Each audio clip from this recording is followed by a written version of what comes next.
слышу, слышу. Угу. Меня Александр зовут. Я вот Евгения посоветовала с вами связаться по предмету того, ну, я хотел бы вас выслушать, ваше мнение.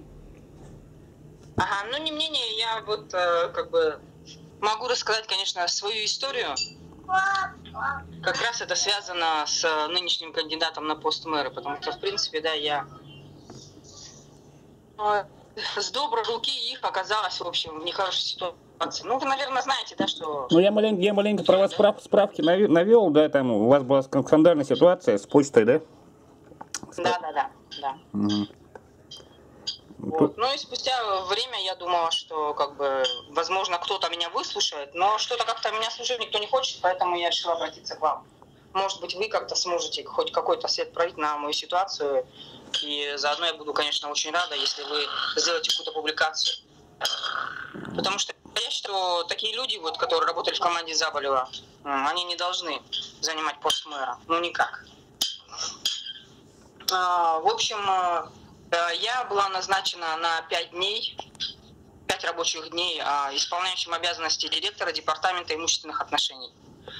Этот приказ был подписан именно собственноручно Гоголевой. Угу. Как бы на тот момент, конечно, я не знала, что какие цели они преследуют и все такое, да. Это вот спустя время, конечно, я поняла, что к чему. Ну, мне это было преподнесено, значит, я же Заболева сама лично не знаю, ни Гоголева, ни Заболева. Я была простой начальник юридического отдела, департамента имущественных отношений. И все. Как бы в мои обязанности, ну, никогда не могли входить полномочия директора департамента, как вы понимаете. Угу. Так как там команда старая Трескова, она ушла, считайте, практически, ну, наверное, несколько человек, единиц остались там работать в мэрии, ну, из них я тоже. Угу. Вот. Пришла новая команда, там как раз вот, ну, я сейчас вам буду говорить фамилии, имена, чтобы вы знали. Такая вот Павлова Яна Васильевна, она все говорила, что она крестная дочь Заболева. Угу. Вот. Ну и она же лично со своей этой подругой Гришиной Юлией пришли ко мне как-то, значит, перед выходными, в пятницу вечером, и сказали, что тебе, типа, такое большое доверие, там, Заболев оказывает, и он назначает тебя на 5 дней исполняющим обязанности директора. Угу. Ну, видимо, на тот момент я посчитала, что, ну, правда, это какое-то, наверное, может, меня заметили, хотя на самом деле, конечно, это было не так. В эти 5 дней, в общем, я подписывала документы. Вот то, что я помню, сейчас я вам скажу, там были непосредственно передача квартир бесплатные руководящему составу. Это был 2011 год. Вот. Ну, поэтому, в принципе, там сколько им осталось, я не знаю. Там они сидели же немного, да? Получается, они, наверное, уже уходили, так скажем, готовились к уходу оттуда. То есть квартиры им безвозмездно передавались? Да, безвозмездно передавались, в общем. Предприятием, естественно, жил Социнвест. Там, по-моему, на тот момент, я не знаю, Олейников был директором, либо он был замом. Ну, в общем, они там вот так друг друга переставляли. Олейников давал блоком строительства. Естественно, у него в подчинении жил Социнвест, который строил дома для муниципальных служащих. Вы же знаете. Сейчас я не знаю, как они называются, но тогда вот так они назывались. Вот. И там, по-моему, потом директором, по-моему, его был этого предприятия. Ну, в общем, не суть важно. В общем, они целой бумагой, одним документом провели, значит, согласие по отчуждению безвозмездной передачи, в общем, сотрудникам мэрии. Там Гуляева была, она возглавляла же, помните, отдел закупок, размещения, ну, муниципального заказа. По-моему, Гуляева, насколько я помню. Гоголева тоже там была в этом списке. Получили они квартиры. Ну, в общем, как вы понимаете, не 3 квадратных метра. А где эти квартиры находились? На самом предприятии. Они же строили, они просто брали с департамента имущественных отношений согласие на отчуждение квартиры. Угу. Вот. Но я, как исполняющий обязанности директора, подписывала эти документы 5 дней. Угу. Вот, потом что еще там было? Сейчас скажу. Предприятие было, значит, тоже связано со строительством. Естественно, вы знаете, как в строительстве очень много денег, поэтому там в основном документы были связаны со строительством. В общем, разрешение на заключение сделки по строительно-монтажным работам какого-то объекта, я уже не вспомню, конечно, но подписано тоже жил социнвестом. По строительно-монтажным работам в пределах, наверное, сейчас скажу вам, 200 миллионов, один контракт был, другой 300 миллионов, и это было предприятие «Эдем», потом почему-то они изменили на «Эдем Плюс». Почему, не знаю, это было ООО. Ну, это уже разные, Потому получается, предприятия будут, соответственно. До этого название поменяли.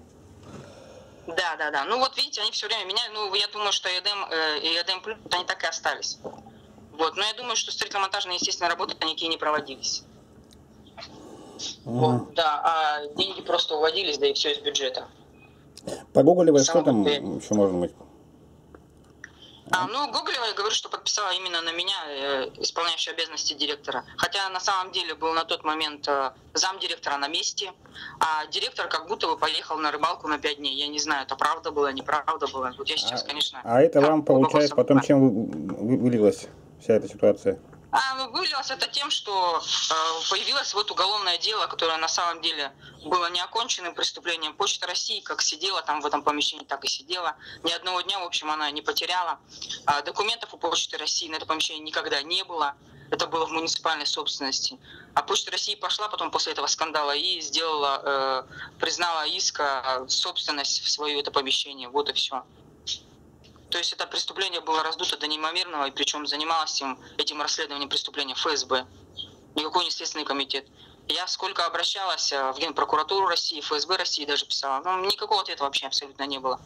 Меня просто загнобили, да и все. И мне пришлось выехать из страны вообще. Ну, то есть вас получается, не осудили? Нет, не осудили, я нахожусь в международном розыске. Угу.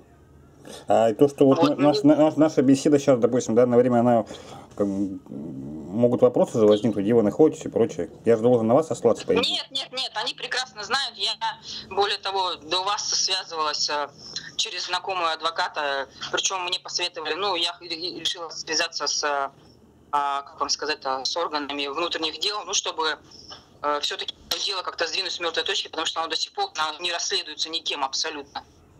Все документы были сделаны только, как сказать, чтобы меня посадить. И больше ничего. Там никакого следствия вообще абсолютно не велось. Документы готовились, распоряжения о закреплении. Извиняюсь, да, еще раз перебиваю, да? Инициатива продажи вот этой почты чья была? Инициатива по продаже непосредственно была сотрудников Павлова Яна Васильевна, потому что она возглавляла тогда отдел по имуществу. Реестр у нее был в компьютере, буквально реестр имущества муниципального. Угу. Ну она, там сумма какая была там? Продажи? Сумма, и, если честно, она была намного завышена. 15 миллионов рублей они писали. Я не знаю, какие 15 миллионов, потому что в итоге никаких 15 миллионов, естественно, не было. Помещение как было в Почте России, так и осталось. Еще меня же попросили поучаствовать в продаже здания, подписать документы. И я еще заплатила деньги, чтобы пол помещения получить оттуда, половину помещения. Я в итоге потеряла 800 тысяч рублей своих. Еще плюс уголовное дело. Причем в материалах уголовного дела писали, что я сама же какие-то распоряжения подделала. И я же чуть ли не себя сама распоряжением назначила. Так, а еще такой вопрос, да? Вот. Да. Допустим, они продают, да, вот это здание, да, деньги-то куда должны были? В бюджет же поступить или куда? Или да, какое здание? Почту эту. Почты, что ли? Да. Почта России, она сидела не в главпочтамте же, оно сидит по проспекту Ленина 44, это помещение было на первом этаже. Да, я знаю. Небольшое, да. О нем идет речь, а то там, потому что почему-то фотографию ставили чуть ли не главпочтамта. Нет, я знаю, вот это здание, оно сейчас еще и аварийное стало, да. сносится. Да. Ну, я говорю, сейчас, естественно, эти деньги шли не в самом муниципалитет. Я распоряжением закрепила имущество за муниципальным унитарным предприятием, а потом уже само муниципальное предприятие продает директор. Угу. А что предприятие какое? Получил этот МУП, сейчас скажу вам, Арт? Чолбон. Чолбон? Чолбон, да. МУП Чолбон. Возглавлял там Сибиряков Юрий Николаевич, директор был. По-моему, он сейчас до сих пор, наверное, там и есть. Я не удивлюсь. И Павлова Яна Васильевна тоже там осталась, в мэрии работала. Я знаю, что ей еще дали бюджетное учреждение в руководство. Она стала руководителем, по-моему, СИРИК. Ну, в Сирике сейчас Доброхотова сидит. Ну, СИРИК, я же правильно говорю, это вот билборды и вот эта аренда же, да? Да, Правильно? Да. Угу.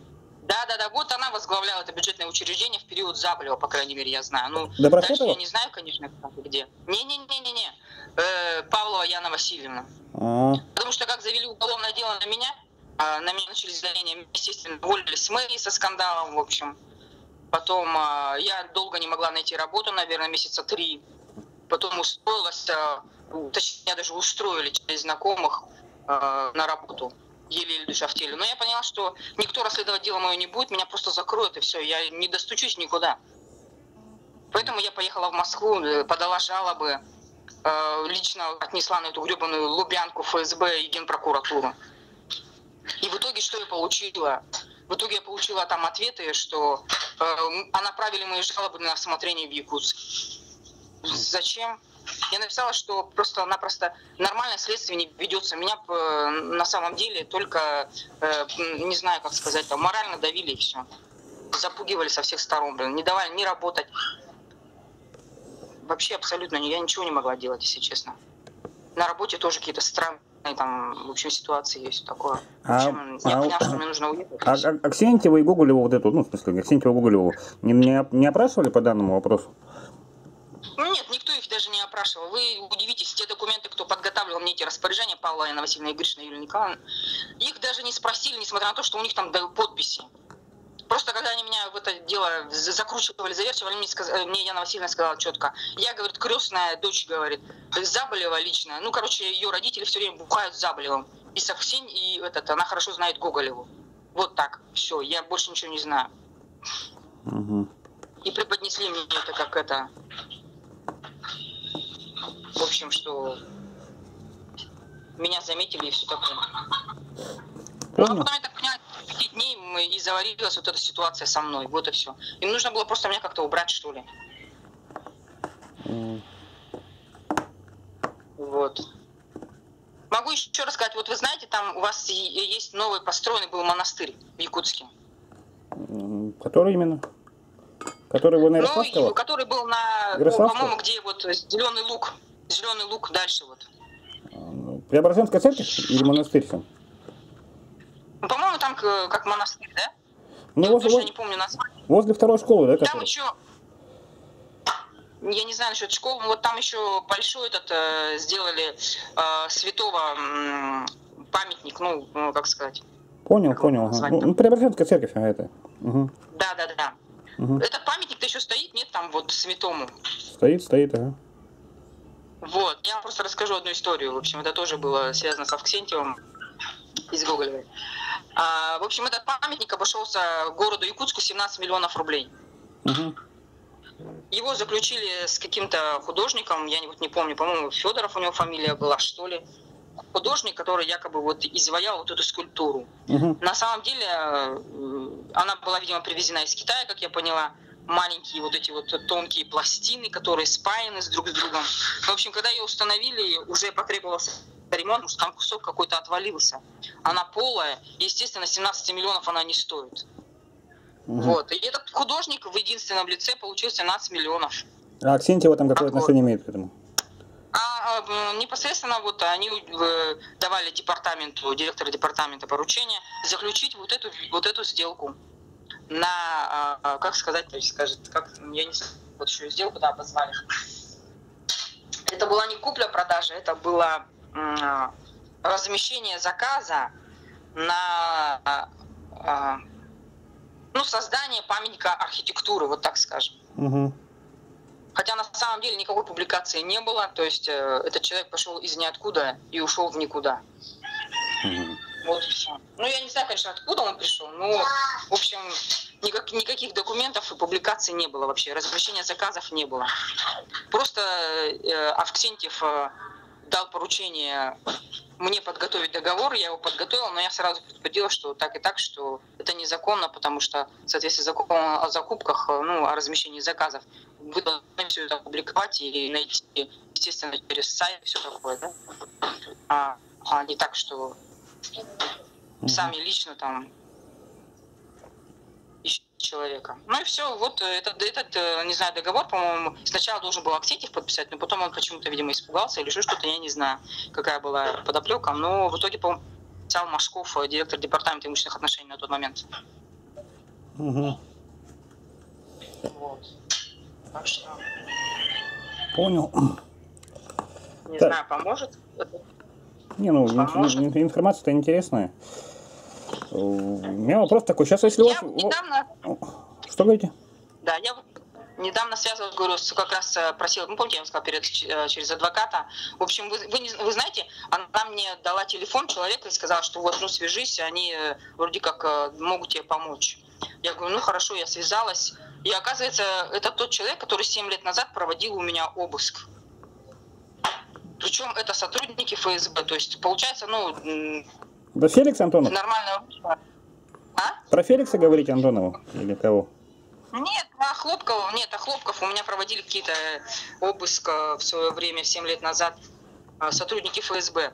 Я говорю, вообще этим делом занимаюсь, почему ФСБ, а не... На самом деле, был в Следственном комитете уголовное дело, но занимаюсь непосредственно сотрудники ФСБ.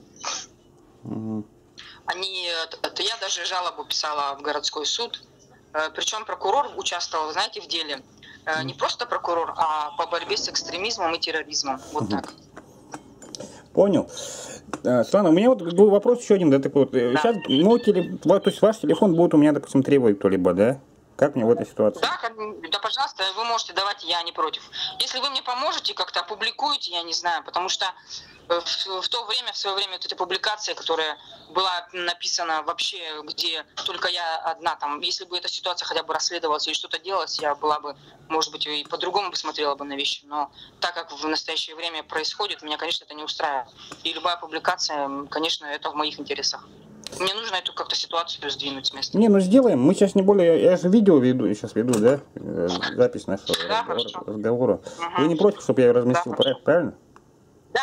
Я главное, чтобы лицо вот это вот не надо ничего, а насчет разговора, да, пожалуйста. Это... Угу. Ладно, хорошо. Я не хочу. Какие-то вопросы будут у меня, да, я вам напишу, хорошо? Да, конечно, пишите, хорошо. Угу. До свидания. Спасибо. Ага, до свидания, вам тоже спасибо.